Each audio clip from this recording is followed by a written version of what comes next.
Welcome to 1 Minute Travel and Hospitality News. Strong demand to boost profits of travel operators by 6 to 7% in FY23, CRISIL report. EU Council agrees negotiating mandate on digitalization of Schengen visa procedure.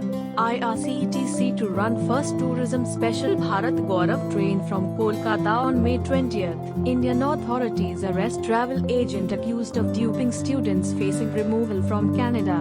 DG Yatra debut at Kolkata Airport promises seamless passage till boarding. Kaziranga National Park to temporarily halt safaris for annual Elephant Festival. Air India to introduce premium economy class in US flights from 15 May.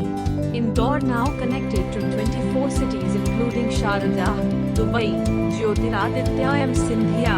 Grow your travel business with TravServer. Thanks for watching 1 Minute Travel and Hospitality News. Use your full potential to develop and grow your travel business with TravServer CRM.